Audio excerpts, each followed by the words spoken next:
அதிமுகவில் மீண்டும் ஓபிஎஸ்ஐ இணைப்பது குறித்த கேள்விக்கு பிரிந்ததுதான் என அதிமுக பொதுச் செயலாளர் எடப்பாடி பழனிசாமி திட்டவட்டமாக கூறிய நிலையில் பொதுச் செயலாளர் பதவியிலிருந்து இபிஎஸ் தாமாக விலகிக் கொள்வதுதான் மரியாதை என ஓபிஎஸ் காட்டமாக பதிலளித்துள்ளார்.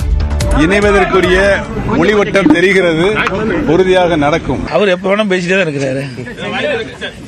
அதெல்லாம் சாத்தியமே கிடையாது. பிரிந்ததுதான். ஏன்னா பிரிந்தது மட்டும் இல்ல, இந்த கட்சியை எதிரிகளிட்டு அடமான வைக்கிறத எங்களால் தாங்க முடியல. அனைத்து இந்திய அண்ணா திராவிட முன்னேற்ற கழக தொண்டனுடைய கோயிலாக இருக்கின்ற அந்த தலைமை கழகத்தை என்றைக்கு உடைத்தார்களோ அன்றைக்கே அவள் அந்த கட்சியில் இருப்பதற்கு தகுதி இல்லை. ஒரு தேர்தலில் அவராகவே விலகிக் கொள்வதுதான் அவருக்கு மரியாதையாக இருக்கும். இல்லை என்றால் அவர் அவமரியாதை சந்திப்பார். அதிமுக பொதுச் செயலாளர் பதவியிலிருந்து இபிஎஸ் விலகத் தவறினால் அவமரியாதையை சந்திக்க நேரிடும் என்றும் ஓபிஎஸ் எச்சரித்துள்ளார்.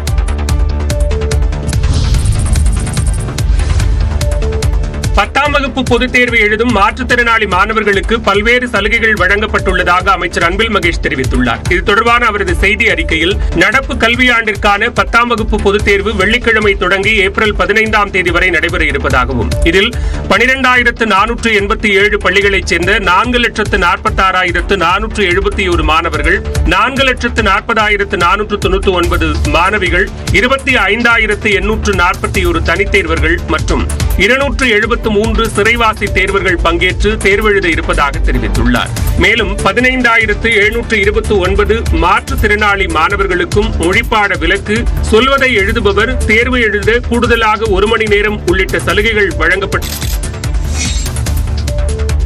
தமிழ்நாட்டில் வியாழக்கிழமையன்று 8 மாவட்டங்களில் வெப்பநிலை 100 டிகிரி ஃபாரன்ஹீட்டுக்கு மேல் பதிவானது. வழக்கமாக ஏப்ரல் மே மாதங்களில் சுட்டெரிக்கும் வெயிலின் பாதிப்பு இந்த ஆண்டு மார்ச் மாதத்திலேயே தொடங்கிவிட்டது. அதிகபட்சமாக வேலூரில் 104 டிகிரி ஃபாரன்ஹீட்டுக்கு மேல் வெப்பநிலை பதிவானது. இதனால் பகல் நேரத்தில் மக்கள் சுட்டெரிக்கும் வெயிலால் கடுமையான அவதிக்குள்ளாகினர்.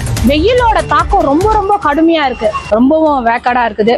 ஃபேன் ஏசி ஏப்ரல் மேல தான் போடுவோம். இப்பவே ஏசி போட்டுக்கணும் போல தருது. ஸ்கூல் பசங்களும் போறது கஷ்டப்படுறாங்க. பஸ்ல ஏறி போய் வரணும்னா ரொம்ப கஷ்டம்.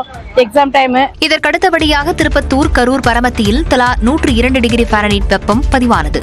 சென்னை, சேலம், ஈரோட்டில் 101 டிகிரி ஃபாரன்ஹீட்டும், திருத்தணி, திருச்சியில் 100 டிகிரி ஃபாரன்ஹீட்டும் வெப்பநிலை வாட்டி வதைத்தது. மத்திய அரசின் வக்ஃப் வாரிய சட்டத்திருத்த மசோதா இஸ்லாமியர்களை வஞ்சிக்கும் வகையில் இருப்பதாக முதலமைச்சர் மு க ஸ்டாலின் குற்றம் சாட்டிய நிலையில் இது தொடர்பாக சட்டப்பேரவையில் அவர் கொண்டு வந்த அரசினர் தனி தீர்மானம் ஒருமனதாக நிறைவேற்றப்பட்டது. வக்ஃப் வாரிய சட்டத்திருத்த மசோதாவை மத்திய அரசு திரும்பப் பெற கோரி தமிழ்நாடு சட்டப்பேரவையில் அரசினர் தனி தீர்மானத்தை முதலமைச்சர் மு க ஸ்டாலின் முன்மொழிந்தார். வக்ஃப் அமெண்ட்மெண்ட் பில் 2024 முழுமையாக திரும்பப் பெற வேண்டும் என்று ஒன்றிய அரசை இப்பேரவை வலியுறுத்துகிறது என்ற தீர்மானத்தை நான் முன்மொழிந்து அமைகிறேன். பின்னர் பேசிய அவர், வக்ஃப் வாரியங்களின் கட்டமைப்பு மாற்றப்பட்டு மத்திய அரசின் தலையீடு அதிகரிக்கும் வகையில் சட்ட திருத்தம் கொண்டு வந்திருப்பதாக முதலமைச்சர் விமர்சித்தார். இது வக்ஃப் நிறுவனங்களின் சுயாட்சியை பாதிக்கும். வக்ஃப் நிலங்களை நில அளவை செய்யும் அதிகாரம் நில அளவை ஆணையரிடமிருந்து மாவட்ட ஆட்சியருக்கு மாற்றப்பட்டுள்ளது. இதன் மூலமாக வக்ஃப் நிலவரம் குறித்து முடிவு செய்யும் அதிகாரம் வக்ஃப் வாரியத்திடமிருந்து நீக்கப்பட்டுள்ளது. அனைத்து மக்களுக்கும் அவரவர் மதங்களை பின்பற்றுவதற்கான அரசியலமைப்பு சட்டம் வழங்கியுள்ள உரிமையை பேணிக்காக்கும் கடமை தேர்ந்தெடுக்கப்பட்ட அரசுகளுக்கு இருப்பதாக முதலமைச்சர் கூறினார். சட்டப்பேரவையில் முதலமைச்சர் முன்மொழிந்த அரசினர் தனி தீர்மானத்திற்கு எதிர்க்கட்சியான அதிமுக தனது ஆதரவை தெரிவித்தது. தீர்மானத்தை ஆதரித்து பேசிய அதிமுக கொறடா எஸ்பி வேலுமணி, மத்திய அரசின் வக்ஃப் வாரிய சட்ட திருத்தம் அமலுக்கு வந்தால் வாரியம் கொண்டு வரப்பட்டதற்கான நோக்கமே சிதைந்துவிடும் என கூறினார்.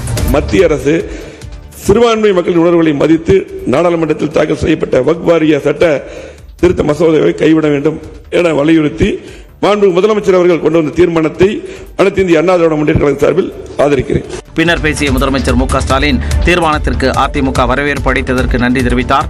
அதே சமயம் அடுத்த முறை எடப்பாடி பழனிசாமி டெல்லி செல்லும் போது இப்பிரச்சனை குறித்து உள்துறை அமைச்சரிடம் பேச வேண்டும் என வலியுறுத்தினார். மொழிக்குழுவை பற்றி நான் பேசியிருக்கிறேன் என்று நிருபரத்தில் சொல்லியிருக்கிறார். சென்னையில் இறங்கிய பிறகு அதற்காக நான் உள்ளபடிய இந்த அவையின் சார்பில் அவருக்கு நன்றி தெரிவித்துக் கொள்கிறேன். நன்றி தெரிவிக்க அதே நேரத்தில் எப்படி இருமொழி கொள்கையை பற்றி வலியுறுத்தி வந்திருக்கேன்னு சொன்னாரோ, அதுவே இந்த பிரச்சனையும் அடுத்த முறை டெல்லிக்கு செல்கிற போது அவர் வலியுறுத்த வேண்டும். பாஜக தவிர்த்து அதிமுக உட்பட மற்ற அனைத்து கட்சிகளும் தீர்மானத்திற்கு ஆதரவளித்த நிலையில் குரல் வாக்கெடுப்பு மூலம் தீர்மானம் ஒருமனதாக நிறைவேற்றப்பட்டது. வக்பு வாரிய மசோதா தொடர்பான தீர்மானத்திற்கு எதிர்ப்பு தெரிவித்து சட்டப்பேரவையில் இருந்து பாஜக வெளிநடப்பு செய்தது. சட்டப்பேரவையில் தனி தீர்மானத்தை எதிர்த்து பேசிய பாஜக எம்எல்ஏ வானதி சீனிவாசன் வக்பு வாரிய பிரச்சனையால் தான் கடந்த வாரம் திருநெல்வேலியில் கொலை நடந்ததாக குற்றம் சாட்டினார். இதற்கு பதிலளித்த அமைச்சர் ரகுபதி, மதத்தின் அடையாளமாக கருதப்படும் வாரியத்தில் மற்றொரு மதத்தைச் சேர்ந்தவரை புகுத்துவது எந்த வகையில் நியாயம் என்று கேள்வி எழுப்பினார். நாடு முழுவதும் சுற்றுப்பயணம் மேற்கொண்டு கருத்துக்களை கேட்டறிந்த பின்புதான் சட்ட திருத்தம் மேற்கொள்ளப்பட்டதாக வானதி சீனிவாசன் விளக்கம் அளித்தார். இதற்கு ஆட்சேபனை தெரிவித்த அமைச்சர் ரகுபதி, பேரளவிற்கு சுற்றுப்பயணம் செய்துவிட்டு ஆதரவாளர்களின் பரிந்துரைகளை மட்டுமே ஏற்றதாக குற்றம் சாட்டினார். ஆட்சேபனைகளை எல்லாம் மூட்டையாக கட்டி தூக்கி போட்டுவிட்டு தங்களுக்கு வேண்டியவற்றை வைத்துக் கொண்டு இந்த சட்டத்தை கொண்டு வந்திருக்கிறீர்களே தவிர எந்த ஆட்சேபனைக்கும் நீங்கள் ஒரு பதில் கூட தரவில்லை. அதுபோக இதுகுறித்து விரிவாக பேச அனுமதி தர மறுப்பதாக வானதி சீனிவாசன் கூறினார்.